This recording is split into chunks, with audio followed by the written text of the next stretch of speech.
Princess, he wanted to see me. All is well, I hope. I'm glad it's nothing life-threatening, being called to our world's private study, and at this time in the evening no less. It can make one wonder. May I sit? Thank you. The messenger said it may be a lengthy meeting, so I bought some wine. May I pour you some? It's a very fine vintage, my winter says, although he would say that, wouldn't he? Here, let's have a taste. Well, he doesn't lie. Exaggerate maybe, but not lie. Very well then. Let's proceed with our meeting. I'm glad you asked me here. I had hoped to speak with you soon about how you're handling your new responsibilities. No, not that I doubt your abilities, Your Highness. You yourself requested them after all, but you are new to these roles, and even the most experienced diplomat requires advice from time to time. And as the royal advisor, well, that is the entire reason my role exists. So then, where would you like to start? I hear that you recently took over some trade accounts with our neighbors to the east. Why yes, I do have some relatives in Bedalest. Indeed, how kind of you to remember. Your Highness, my grandfather was trained there until your own grandmother brought him from there to the king here. He moved with her as a personal magician. He became the official court magician shortly after, and my father replaced him once he was trained. Our family now has a long line of service to your family here. No, I wasn't intending to curry favor with my family history. Your Highness, my position doesn't require me to know. To you, not often at least. As you wish, Princess. I will speak plainly. In that case, firstly I would like to know why you have not yet met with the watch commander of the city guard. I am aware that he is a pompous ass. It comes with the job title, I'm afraid. It is still no reason not to meet with him. You do plan to meet with him, do you not? It does not matter what he says. You must meet him. He has been causing delays with these ridiculous rules he has implemented, and they are affecting the crop traders. You know, the very accounts you have taken over.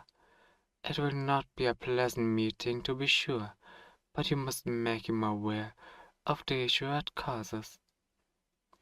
Which is it, Your Highness? Do you wish me to speak plainly, or do you wish me to not tell you what you must do? I must advise you in one form or another, and it sounds like you have perhaps taken on. No, I was not going to say you've taken on more than you could chew. Merely, you have taken on a lot, and perhaps not been given the resources you need uh, to consider your options fully. Your handling of these accounts is very important, Highness. We need to maintain the relationship with Belest if we wish him to remain our closest ally. You instead wish to focus on building relationships to the north. The north? What? Tunisia? But I mean, I mean to say, they are a newer kingdom, and they are held in much more contention than any of the other neighboring regions. From what I've seen, the claim is based mostly on the power of the mages, more than any real military claim, and certainly more than any hereditary claim. You wish to allay us to a province with notions of grandeur, with no real name and no real army to speak of. Wait, Your Highness, does this have anything to do with your father's latest request? Yes, I know about this. In fact, as his royal advisor, you could say that I contributed to it. He wishes you to marry, and soon. It is the most adventurous time, and it will bring us more stability. It is natural to feel nervous about such an important decision, Princess. However, I believe you have some good options. You don't need to look far afield. Even Prince Jabez would be a fine match to his brother. I forgot his name. They are not your cousins. Well, not close cousins, anyhow. The older son is not much older than you, and the younger son not so much younger as you would think. It does not have to be a love match, Princess. The goal is stability, not romance. Is that who you wish to align to the north?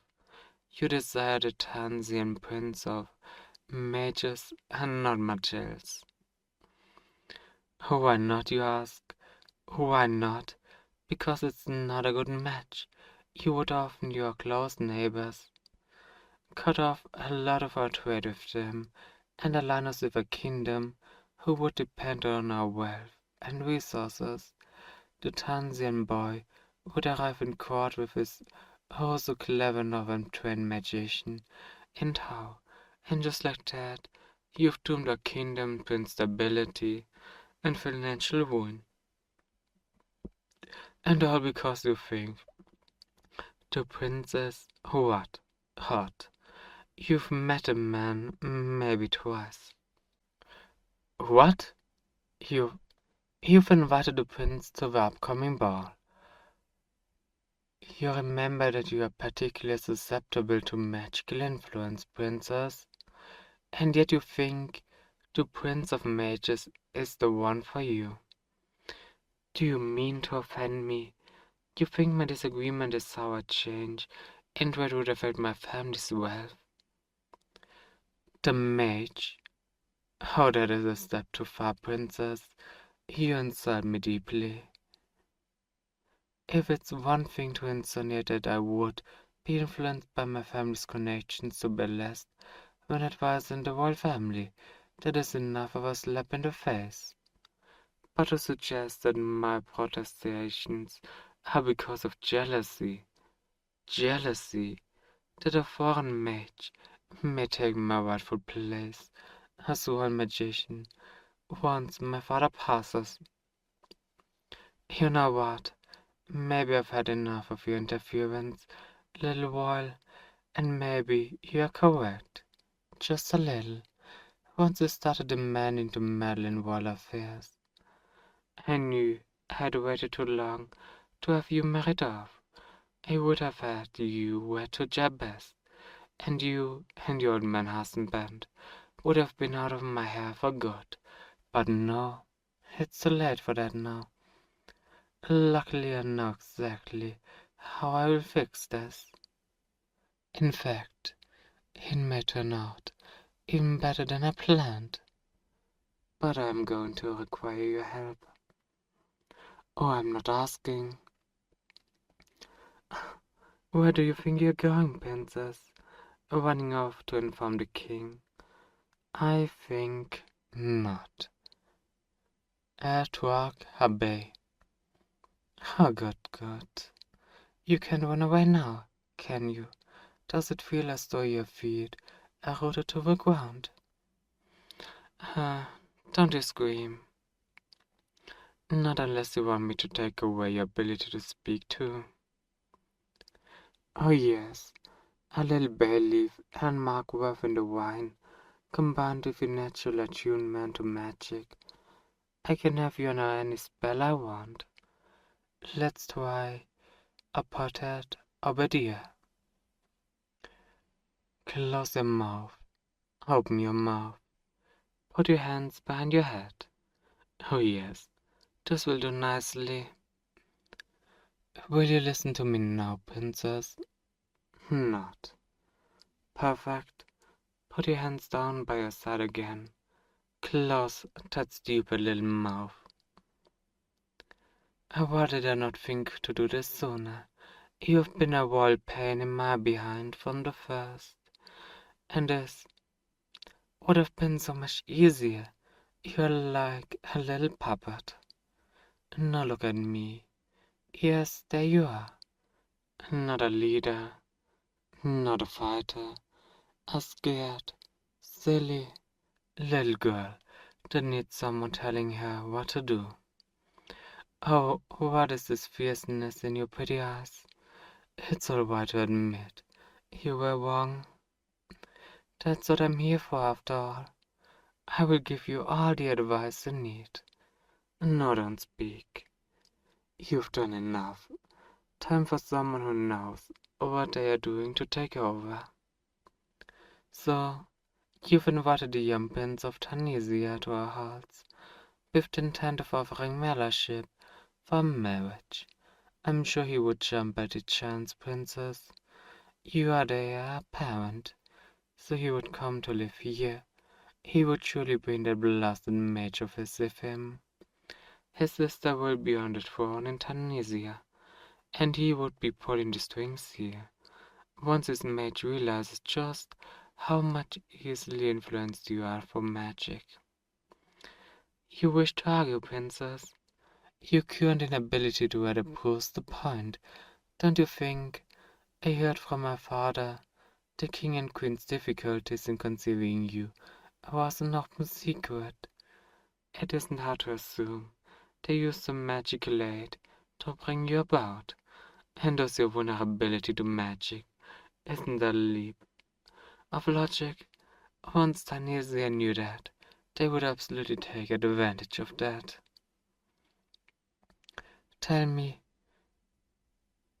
that your plan was stupid. I'm glad you can admit it now. Well, it is too late to stop the prince from arriving, not without causing a diplomatic incident. So listen well, princess. We will host Tunisia. We will hold a ball. The prince will flirt and charm and weasel best he knows how. Flirt back. Make him think he's the luckiest man in the world, about to beg all of the power and wealth we could want in a lovely little package such as yourself. Dance another way. Feel free to enjoy his company. Late into the night, I will command the musicians to play the piece that was commissioned for the king's birthday last year. It is worth enough music, and attention will be away from you. I will distract the Tansian mage when you hear the piece start. Convince the prince to sneak away with you. Oh, I see your concern on your face. You underestimate your own persuasiveness, your highness. The prince will go with you, especially when you take him away to somewhere private. Tell him what is a private place that no one will follow you to. The Rose Gardens will do nicely, yes. Lead him there. You will take his dagger out from under your skirt. Look at it, beautiful is it not? Tunisian metalwork is certainly masterful. And no, princess, don't look away. Look into my eyes. Once alone in the rose garden, take the dagger out from under your skirt and plunge it deep into his heart. Kill the prince. Oh, stop crying, little while. Wipe away that tear. Now, good girl. And now with that prince alone, with a blood-soaked weeping princess, I assume you will be weeping. There will be a general confusion. I won't go into detail, but this and my other influences will frame the match, and if I'm lucky, the prince too. It will seem as though they had conspired to kidnap you in order to secure the match with favorable terms to themselves. Once the court magician, my father, investigates, he will prove that there is magical residue upon you, casting Tunisia into further jeopardy. You have questions? Speak if you would like to. I don't truthfully think it matters what you will say after all. Is said and done, they will likely execute a mage before the spell was up, and by then the damage will be complete. Our kingdom will have declared war on Tunisia for the underhanded plot. Tunisia will rightfully and not believe the plot and declare war wide canon and vengeance for the prince. We will have no choice but to ally more strongly with Ballast for the military power and supplies. And in order to do that, you must be married to one or the other of the badass princes. I imagine the older since it must be done in a hurry. I would think they should want the younger to turn 16 before marriage. Oh, don't worry, princess. I would stand by you through all of it. We can't have you trying to insert your delicate fingers back into the political quagmire again. Well, look what has come of your first attempt. The king will have lost all his faith in your abilities. With very little prompting from me, I'll be there to guide you, to advise you, to influence you perhaps. I'll admit, I'm finding it very more pleasurable to have you under my control than I thought I would. My mind wanders through all of the possibilities in store for us now. I could have you do anything. And well, you know what I say about power corrupting, don't you? The mind does wander. I wonder if you'd go out to enjoy it. And that's why. Reach up and touch my face. You little. You resist even to the spell. I will have to be more precise with my commands, I suppose. Kneel, Brett. Apologize. No, say it like you mean it. You truly are foolish to anger someone with such complete control over you. If only I could teach you a lesson right here and now. But it grows late. There's so much to organize if we are to host your prince and his courtiers. Let me be very clear with the instructions. Do not speak of this plot to anybody. Do not attempt to prevent the plot. Do not attempt to bring attention to it. I will send you mug with tea in the mornings and evenings. Drink all of it. I plan to refresh the spell daily, as a precaution. Strong-willed wench that you are. Finally, and most importantly, once I leave the room, forget that we had this conversation. Remember only when you and I are alone again, as well as on the eve of the ball. Now that I know what a devious brain lies behind those innocent looking eyes of yours, I must take every precaution that you will not find a way out of it. And you will not, princess. You should have given up all that fiery willpower. It will hurt only you in the end. Is that right? Well then, I believe that is my sign that I have outstayed my welcome. Thank you for our meeting. Your Highness, it has been most enlightening. I look forward to our council meeting in the morning. Undoubtedly, you will be more compliant than ever before. I'll take my leave, princess, as you wish. I bid you a fine evening. Until tomorrow. Oh, and your Highness, dream of me tonight.